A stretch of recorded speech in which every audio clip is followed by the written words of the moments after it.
You're listening to Civic Media. You can tune into any of our live shows on any radio station across the state with the Civic Media app. Find us in your phone's app store and listen anytime, anywhere.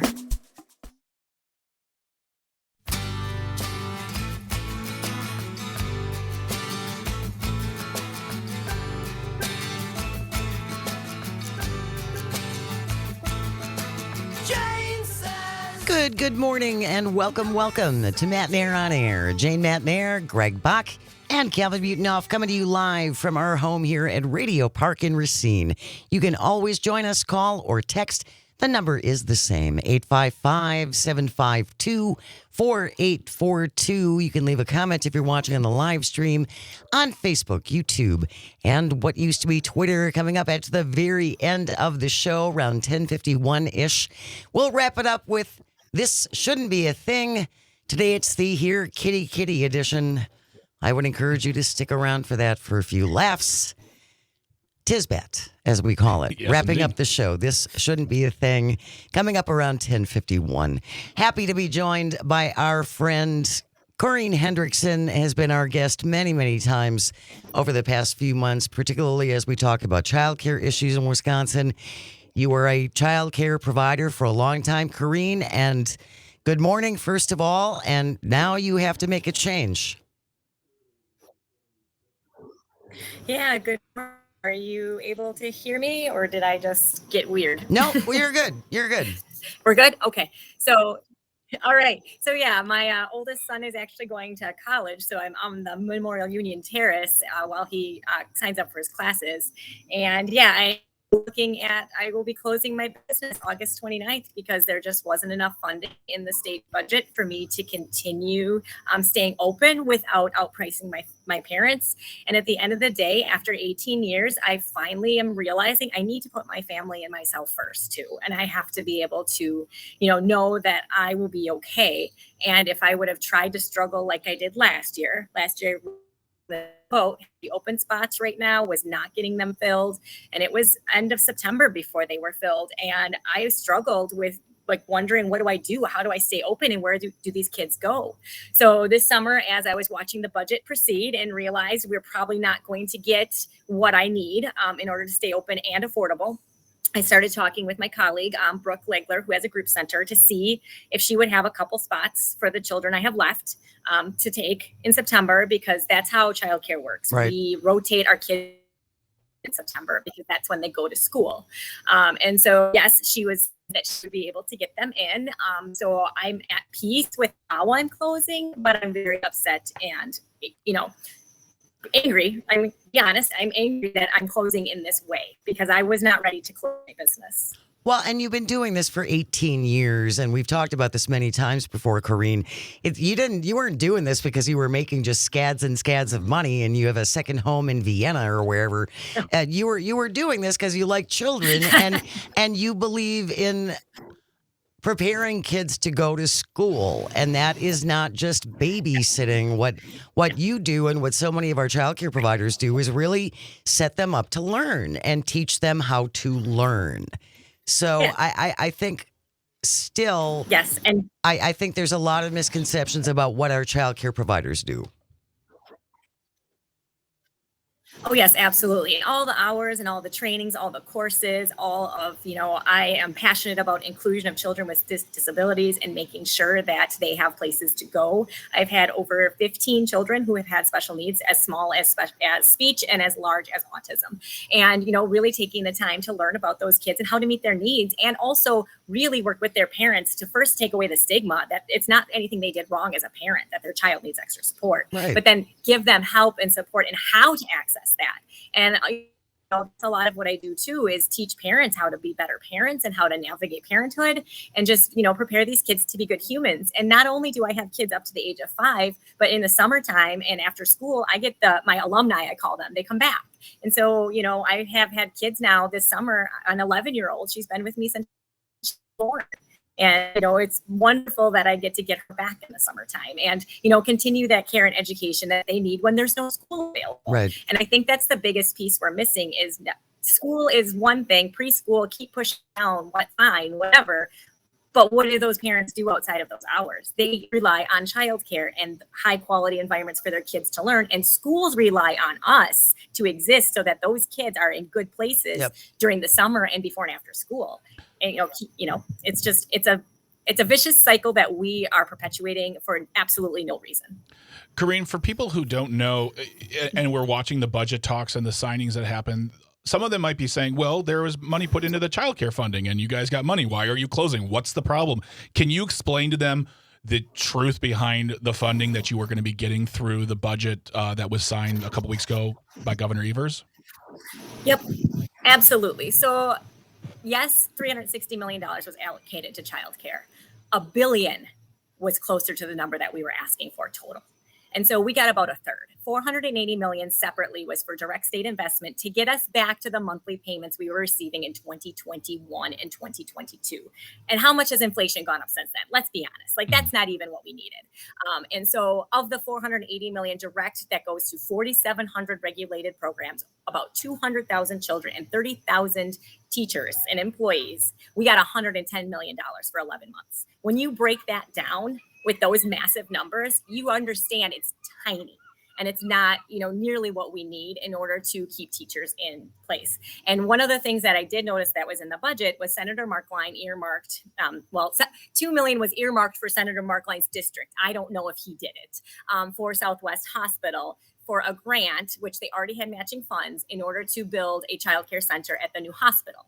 Well, I've talked to some of the providers in that area. They have empty classrooms and they're terrified their teachers are going to go now work at this hospital because the company that is going to run it is out of Minnesota, has over 100 programs. They can offer a little bit more money. So they're going to take those teachers from those small locally owned businesses and they're going to hire them because they're qualified and can pay more. And then those programs are probably going to close because they can't then hire new teachers. And so, yes, the idea is to open new programs because ideally you'll get more spots. But if you don't have teachers, it doesn't matter. We have 33,000 empty seats sitting right now in programs. I don't know of a single group center that does not have empty spots because they don't have enough teachers. And so by adding to it adds to the problem, it doesn't take away, and you end up actually making fewer slots overall because of the closures. Yep. Just for to clarify for folks who are listening, you're not talking about open spots for kids. We're talking about needed childcare teachers. That's what we need. Open spots for children because there's no teachers to be there for the kids. So these programs have, like Brooke in my community she could have 60 more children in her program, but she doesn't have the teachers for those kids. And there's kids on that wait list. And so the problem is the teachers and being able to afford to pay the teachers, but parents can't pay enough for us to pay ourselves or teachers. Well, and it goes back to, another Republican fix for this was, let's just lower the age of teachers and let's lower the qualifications for teachers. Let's just bring in some 15-year-olds and that's going to replace someone who has been educated in child development and all of those things. There's the fix. That's not a fix. No, not at all. And especially when I have kids in my program that are exhibiting some behaviors like biting. I have a hard time talking to those parents about why the child is getting bit and why the child is biting and how to support that and how to move through it because it's a developmental stage. I don't know how a 16-year-old is going to have that conversation with a parent.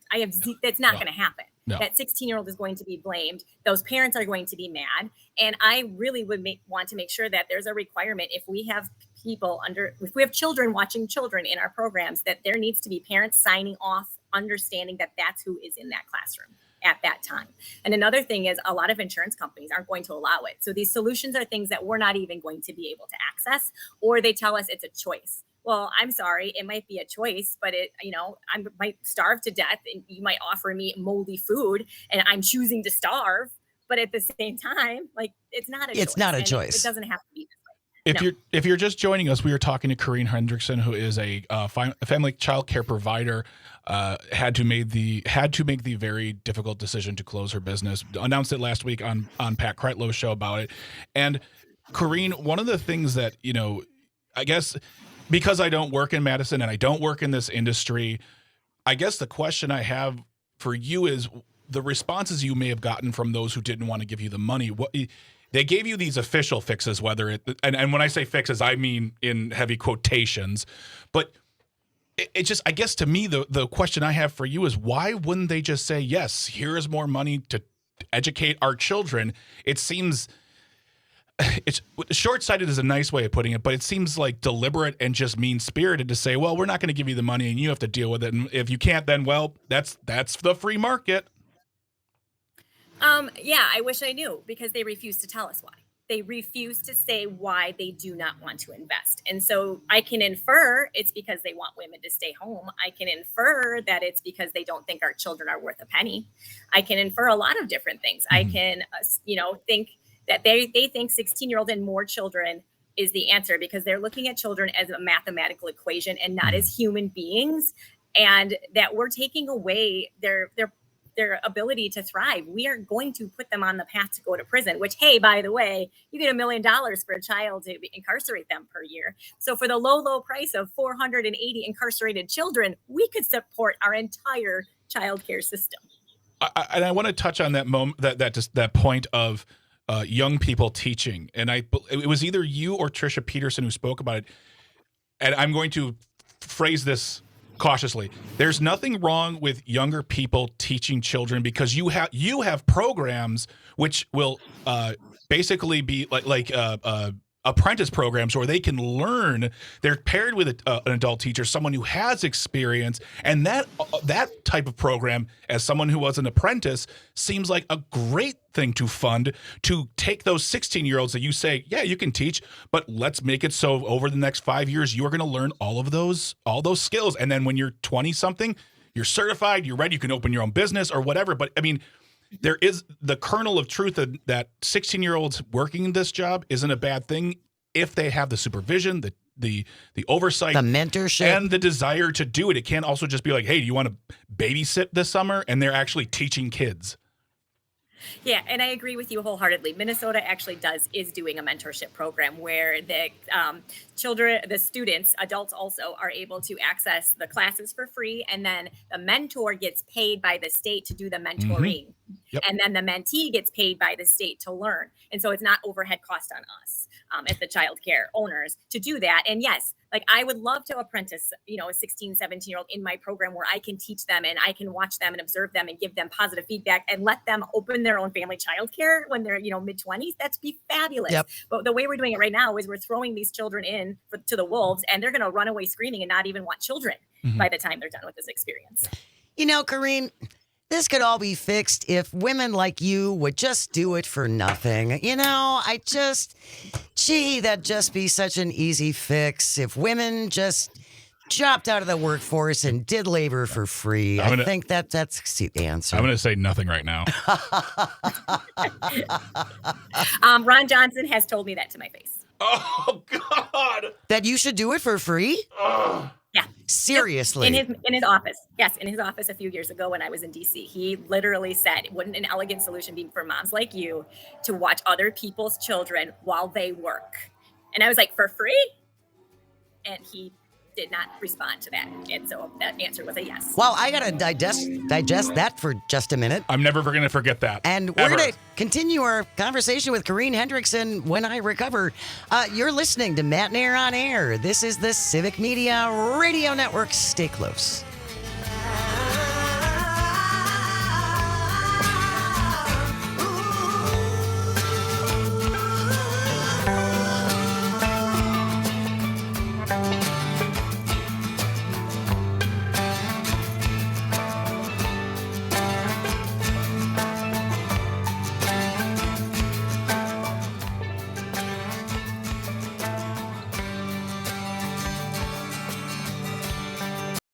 You're listening to Civic Media. Stay up to date on the latest news and information for your local community and Wisconsin by signing up for our free email newsletter. Visit civicmedia.us/email to get started.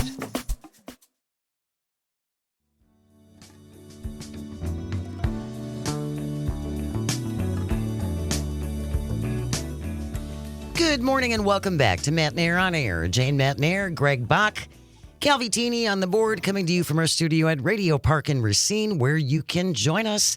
Call or text. The number is the same at 855-752-4842.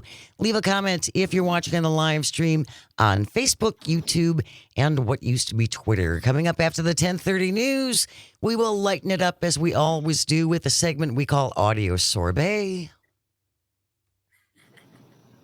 Calvin? Kind of hanging out here waiting for the sorbet. Harp's Audio Sorbet after 10:30 will be, do you subtitle or dubs? Do you read subtitles when you're watching television or a movie, or do you do the dub route? That is our groundbreaking conversation we'll have after 10:30, and then we'll wrap it up as we always do with This Shouldn't Be a Thing. Today it's the Here Kitty edition. Right now, Corrine Hendrickson is our guest, 18-year child care provider in Wisconsin, and now is going to be closing, sadly, at the end of August, because the budget agreement that was reached here in Wisconsin is not doing enough for our child care providers. And right before we had to take a pause, you mentioned a conversation with Ron Johnson, Corrine, that I don't know that Greg and I have ever heard this before. I've never heard this. I think let's go back to that conversation you had with Wisconsin Senior Senator Ron Johnson about the need for child care in Wisconsin. How did that go? So yeah, I was there with Main Street Alliance. There were several of us talking about small businesses and the need for investment in things that would support small businesses, including childcare. And he called me healthcare about 3 times also, and I kept correcting him and saying, "No, I run a childcare." And then he, I said, "Why don't you think we should fund?" And he goes, "I think an elegant solution it would be for moms like you to stay home, and so the other moms can go to work at their whatever, maybe more important jobs, I don't know, so that they can go to work and then you can keep their kids." And I said, "Well, and I shouldn't get paid for that?" And he just kind of looked at me and tried to change the subject really quickly. And Sean actually then said, "You don't think that people like her should be able to run their small business and get paid?" And he just kind of stared at us. And I said, "That tells me all I need to know." And then the conversation moved on. It was a group of men and women, and with the women, he was very much in our faces. And then when the men talked, he was very laid back. No. So the group of us tried really hard. Like the guys in there were very supportive. And so they would try in their way to kind of like say what they could to bring the conversation back around and talk about how, as restaurant owners, they needed childcare for their employees and things like that. And it was a 101 in what is wrong with our elected officials, honestly. Okay. Where do I start? First of all, an elegant solution. That was him trying to be fun or whatever. Lighthearted. And once again, missing the mark as he always does, as he needs a sense of humor and human emotions to do that. But also, do you think there is a business person on earth who would walk into his office who would say, "I'm struggling, I need help. Like I manufacture a widget that, steals something for cars." Do you think he would dare have the notion to say, "Well, if you just did it for free, why don't you just do it for free? Then you should be fine." What's wrong with just doing your job for free? Then you don't have to worry about it. Why didn't he tell the restaurant owners to get servers who will just do it for nothing? Then that's our answer. That's our answer for everything? Is we need more people doing jobs who don't get paid. That's the fix. It kind of is how. That's the it's fix. Kind of how things work. That's kind of how things work. We exploit people for the lowest amount possible. Yeah. So they can get richer. It is what it is. They just don't say it so blatantly obvious. And I do think it's because women in general, our entire system of childcare is built on the backs of women with young children who quit their jobs, who cannot find care, who open their own family childcares or go work in a group center so that their kids can be around other kids and they can bring in a tiny amount of salary. That is what our entire system has been built on historically. And it has worked in the past because enough of us are willing to do it. Well, we're no longer willing to do it. And also, any job pays way more than what we get paid. And so there's not people that are, I guess, desperate enough to have some income and do this high intense job that is mentally, physically exhausting and draining, but yet at the same time, so wonderful and fulfilling at the same time. And that's kind of what keeps us going. And that's why we're in this weird space. Yeah. And that's why the system keeps perpetuating upon itself. And we need to get elected reps at the state and federal level who absolutely understand that childcare is education for our children. It is workforce development. It is criminal, gets rid of crime, reduces healthcare costs. It is the linchpin of our entire society. And if we care about kids, we need to take care of them from the beginning, and their families and the communities that support them. I feel like the bar is set really low at this point, where I would just like to have a representative who understands the difference between a healthcare provider and a childcare provider. Let's just start there. Well, if you would like to call Ron Johnson and point out the distinction between healthcare and childcare, there's an easy way for you to get a hold of him. Very easy. Go to myvote.wi.gov and let Senator Ron Johnson know how you feel about his idea that the elegant solution to our childcare problem is just for women to drop out of the workforce and watch everybody else's kids for free. I think I might call myvote.wi.gov. Let Rojo know what you think about him in the nicest way possible. Hashtag let Rojo know. Let Rojo know. Corinne Hendrickson, thank you so very much for making time out with us. We will continue our conversations with you and love to see politics. I don't know. Maybe think about it. We'll see. We'll see. It might be coming. Corinne Hendrickson, thank you so very much. Take care. We'll talk to you soon. We have You're welcome. news. I will have lots of time. Yeah. Great. We have news coming up next, and then we'll come back with audio sorbets. Stay close. You are listening to Matenaer on Air, myvote.wi.gov, on the Civic Media Radio Network.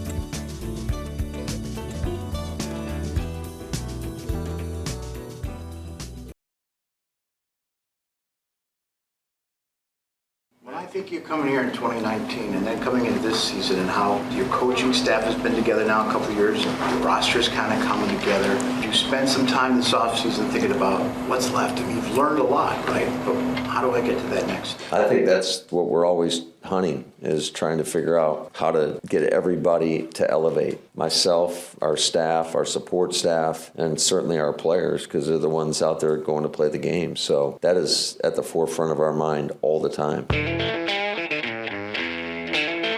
Good morning and welcome back to Matenaer on Air. Jane Matenaer, Greg Bach, coming to you live from Civic Media's world headquarters here on State Street in downtown Madison.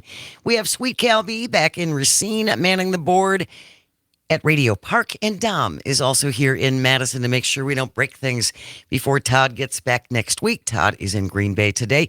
That clip you heard was our very own Mike Clemens, Civic Media's sports reporter, who is on the road. He is in Green Bay for training camp, which is underway, and we're trying to connect with him right now. You can always join us if you want to talk some sports balls. 855-752-4842. That's 855-75-CIVIC. Going to talk a little sports. Absolutely. I believe Mike is calling through right now, so we're just waiting for him to be put through the line.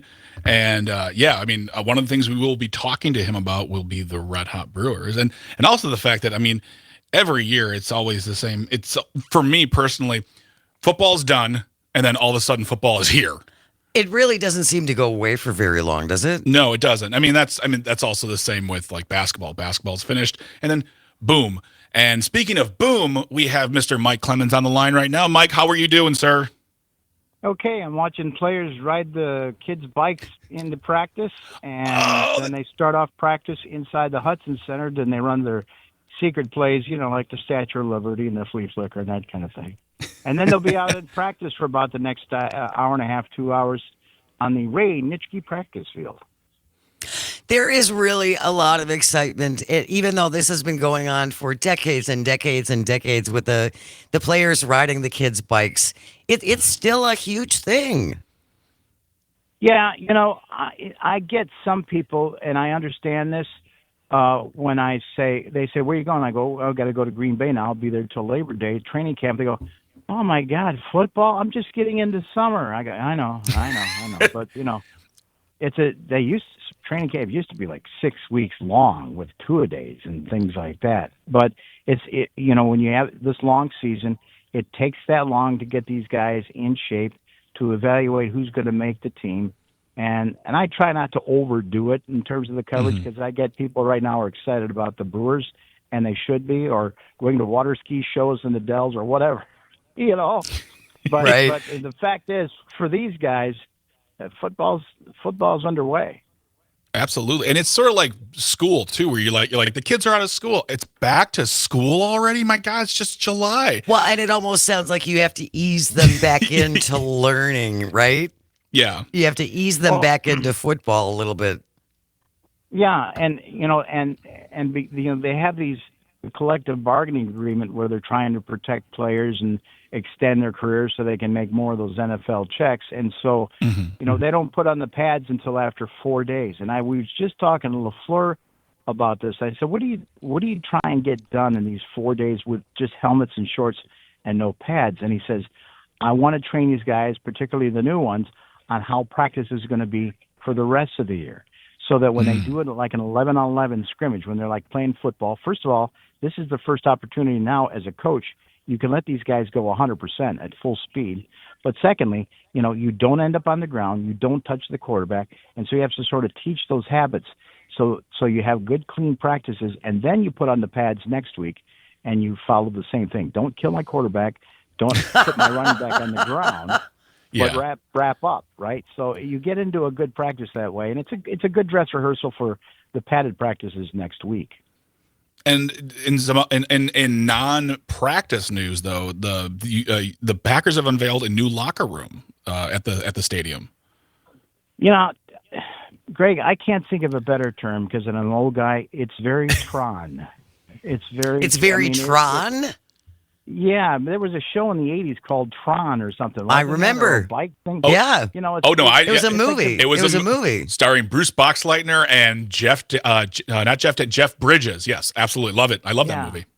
So we go from like this old wood, a heritage kind of feel to, the deck of the Starship Enterprise or something. And here's the funny thing. A guy about a month ago tipped me off when I was up here at a meeting. I said, so what's it going to look like? And he says, oh, Mike, it's amazing. It's got LED lighting. It's got, for the electronics, if you're in your locker room, you can charge your phone, you can, your other electronic devices and blah, blah, blah. And so I told that to the PR guy in the Brewers clubhouse, and he looked around and said, oh, you mean like we did a year ago, which is exactly the truth. The Brewers did the same thing, but at the end of the day, it's much brighter lighting, which what helps us out on the TV side, right? Yeah, sure. Oh, sure. Yeah. Well, and that's the thing, Mike. Is I am not. Go on. This. You know what? The other guys that have this stuff is like Giannis and those guys in the Bucks locker room. So it's and cushion seats, little things like that just make it easier on sore legs, sore ankles after a game, after a long practice. Well, that was the thing I was going to add. That makes sense. I mean, to maximize comfort and just whatever, make it feel more homey. But I was going to ask, because I'm not a football expert, I am not a locker room expert, but I was wondering, all of these improvements, as you said in the notes, it was $21 million to do this. How much of this new locker room is going to guarantee victories? That's what I would like to know. Well, we'll said, hey, sexy new locker room, but guess what? It doesn't change what you have to do in order to get there. Okay, exactly. It's not going to be It's not going to be sexy in the practice field tomorrow. I guarantee it. So enjoy your comforts in here, but I'm still going to be, the same demanding guy on what you do on the field. So don't let this stuff. Don't get comfortable with this. Okay. Yeah. Because what you're asked to do is going to be uncomfortable. It's going to be painful. You're going to break some sweat, but that's what you're here for. He just doesn't seem, and I know the head coach, he doesn't seem mean enough. I got news for you, Jane. Matt LaFleur has grown into the role of alpha male here. Has he? Yeah. And part of it, this is not his first or second year, and he's learning from Aaron Rodgers. This is his 7th year. and he's on the clock now.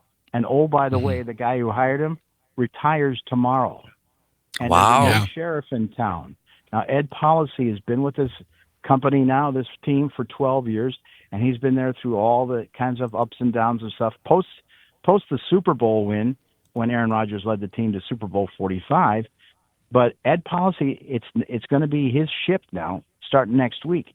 And when we asked him, at Civic Media, we got into a little circle of some interviews to meet the new guy who's been here all along through the building of Titletown. And you ask him, hey, by the way, Brian Gutekunst, the GM, and Matt LaFleur are both on 2-year contracts. So, this is about the time you start talking about extension. He says, yeah, we'll revisit that at the end of the season. Don't worry about that. Let me do my job. Let me do my job. No, Greg, it's more of a, we'll see how this season goes before we go. Yeah, exactly. He said, you never let a coach go with just 1 year left on their extension because you make them a lame duck. Okay? Yeah, but that makes sense. Essentially, what's best for the organization, what's best for the team, let's see how these guys perform this year, and then we'll talk about whether or not we're going to renew them for the next 4 or 5 years. If you're just joining us, Mike Clemens is our guest. He is one of Civic Media's many sports reporters you essentially live in your car. I give you a lot of credit for all the coverage that you do, Mike, because you are on the road a lot. And you're in Green Bay now until Labor Day, so you're going to be staying with training camp. But there are other things of import as well. Well, I was just going to, before we move on to my love, one of the things too is you discussed was what do the Packers need right now that will get them to where, it seems like the team is in order. They seem like they've got their vibing. Matt LaFleur, as you said, is in 7th year. Jordan Love isn't the rookie new guy. So what do they still need to move that team forward to playoffs, to possibly the Super Bowl? They brought in Josh Jacobs at running back from the Raiders last year, and he was just tremendous, and also has become a leader. And after they lost to the Eagles, says, you know what, we need a number one receiver. Now, even though they took Matthew Golden as their first-round pick, to me, Greg, the biggest thing that has to happen for this team, offense, defense, and special teams, is the fact that Jordan Love's got to hook up with Jaden Reed, Dontavian Wicks, and Romeo Doubs. Those 3 receivers going into the 3rd year, that's where the production needs to come from. That's where the connection needs to come from if these guys want to get to the next step and closer to a Super Bowl. All right. I will keep this is an exciting team. Like, now that the Aaron Rodgers years, that's been shaken off, you've got this great, vibrant team, new leadership in the front office. It's going to be a very exciting season, and it's just kicking off. Yep. Football, for better or for worse, folks, is back. So it is back. Let's move to the Brewers. Hottest team in baseball, baby. Mike, I was having conversations with some of our other sports guys here, and we were just sort of saying, well, and granted, the season's halfway through and anything's up for grabs, but I didn't expect to see the Brewers with the best record in baseball and sweeping the Dodgers twice in 2 weeks. What are your thoughts on that? It starts with the GM, Matt Arnold, and his scouting department, and where do they keep on finding these 23, 24-year-old pitchers? Mike, starting with the Miz, Jacob Mizorowski at 103 miles an hour. And then some of the development they've had with some of the pitchers that they've had there. So that's made the big difference. The other thing is the way Murphy is coaching them. And in terms of don't strike out, just do anything you can to get on base, wear out their pitchers. When you get on base, you've got younger guys that are still speedy and can steal bases. And when I was going to the Dodgers clubhouse every night that they had that series where they got swept, by the World Series team. And Dave Roberts, the Dodgers manager, told me, he says, Murphy's doing it right. He's got that young club. They're stealing bases. They're tough to strike out. They're not making mistakes.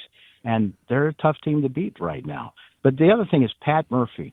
There's definitely this huge void in the press box, in the clubhouse, with Euchre no longer there. With no Euchre. Keep it light and make jokes. By nature, and not by his trying, just by who he is, Pat Murphy is filling that void.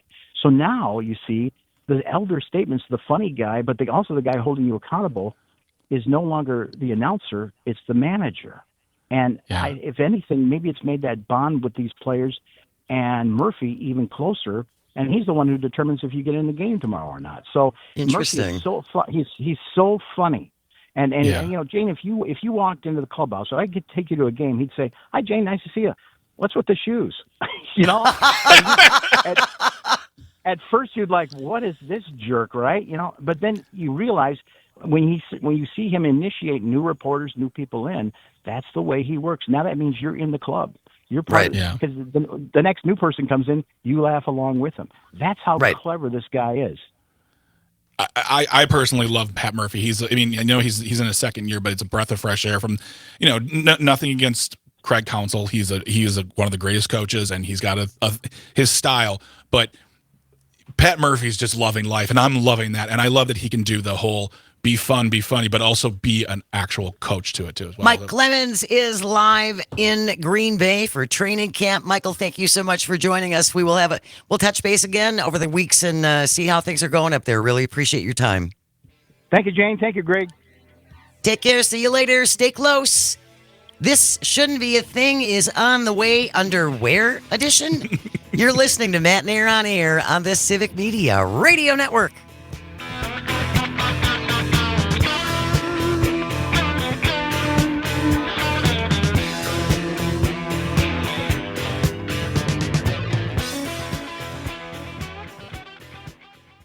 You're listening to Civic Media. Find the latest news, information, and archives of all your favorite shows on the Civic Media website, civicmedia.us.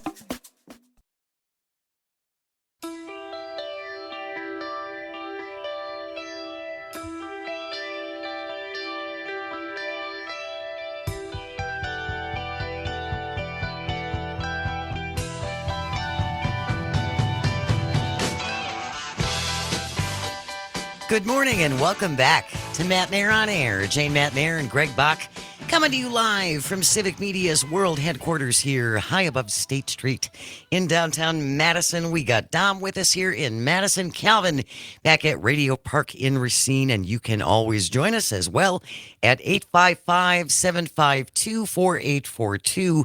Leave a comment if you're watching on the live stream on Facebook, YouTube, and what used to be Twitter. Very quickly, breaking news as we come back on the air this morning. TMZ is reporting that wrestling legend Hulk Hogan has passed away at the age of 71. Reports coming in that medics were dispatched to his home in Clearwater, Florida early today. Operators stating it was regarding a cardiac arrest. There aren't a lot of details available at this time, but our thoughts and prayers for the family of Hulk Hogan, who has now died, apparently, reportedly, at the age of 71.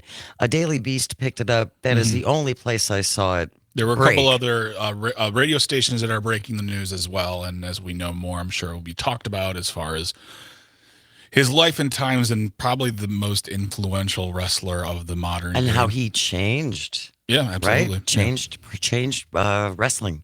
Hulk Hogan gone at the age of 71.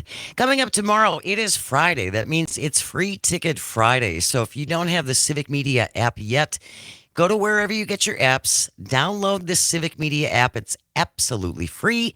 And then tomorrow, starting at 6 o'clock with Pat Kreitlow, he will have a keyword for you to text in using the app. Same with us between 9 and 11. Tom Hartman, 11 to 2. Todd Alba, 2 to 4. And then Maggie Dawn from 4 to 6. Each of us will have a keyword for you to text in.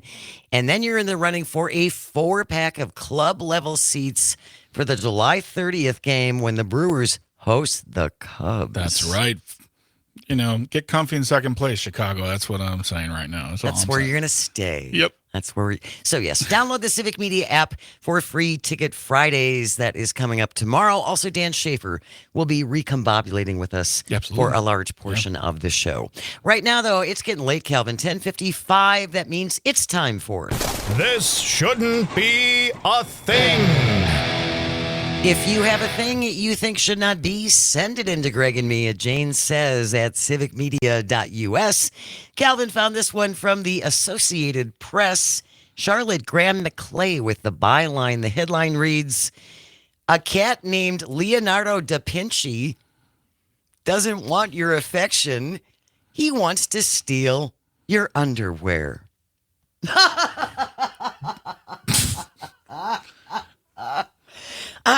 Wellington, New Zealand. Most cat owners dread their pets bringing home dead mice or birds.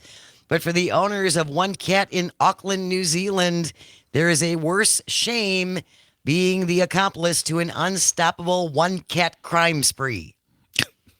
His prolific laundry pinching from clotheslines and bedrooms in Auckland has turned 15-month-old Leah DePinci into a local celebrity and earned him his new name, Leonardo DePinci. He has expensive taste. He doesn't just steal any old underwear. No, he steals great stuff. Great Great stuff. He frequently steals silk boxer shorts, thick men's work socks, preferably with clothespins attached. And in one mortifying case, he stole a $300 New Zealand dollar cashmere sweater. I feel like you're just asking for it to be stolen if you do that. Leo likes to steal the skivvies. My daughter was at home sick, and she called me at work saying, "It's bad, Mom. It's bad. This is the worst thing he's brought in so far. It's really bad." Because it was a really beautiful sweater, and I was like, "Oh, can't we keep that?" No, you can't keep it. She actually went to a neighborhood, what's the one where we rat on our neighbors all the time? Next Door. The Next Door She app. went to a Next Door in thank you. New Zealand to report all of Leo's stolen goods. Her message in the group chat was, "Are these your undies?" If you're seeing this here in the neighborhood, you check it out. I got the cat burglar here, taking all the skivvies, taking all the sweaters. With dozens thank of you. unclaimed items, the embarrassed owner took her search for victims wider this month. She put photos of all his stolen stuff on a local Facebook page, along with an apology and her address. People who showed up to claim their belongings included a woman who recognized her pink and purple undies and a boy whose beloved missing sports jersey was easily identifiable because his name was on the back. So, Leo DePinci. The cat burglar. The cat burglar. Crikey. Oh, Absolutely. We've got a cat burglar here, taking undies, taking sweaters. Can't help it. He's cute. Kind of gotta love this. She says, all our neighbors think he's actually amazing. Some of them are quite put out that he hasn't actually stolen anything of theirs. That's why I love New Zealand. If this was America, people would be losing their minds right now. They would be calling for justice. They'd be calling for something. But in New Zealand, they're like, "That's fine. Just take it. I got more in the drawer." And now they're like, "What's wrong with my underwear? You don't want my underwear?" Yeah. Excuse me. These Pardon I me. buy these $7 for a pack of 12. All right. These are quality undies. They're silk-like. That wraps up today's episode of This Shouldn't Be a Thing. Thank you, Greg and Calvin and Dom and everyone here in Madison and back at Radio Park in Racine and all of our engineers, because without you, nothing works. And thank you most of all for calling and for texting and for listening. It means the world. I hope you find some joy today and you get the chance to share it. Keep it right here. We got news coming up next on the Civic Media Radio Network. We will see you tomorrow.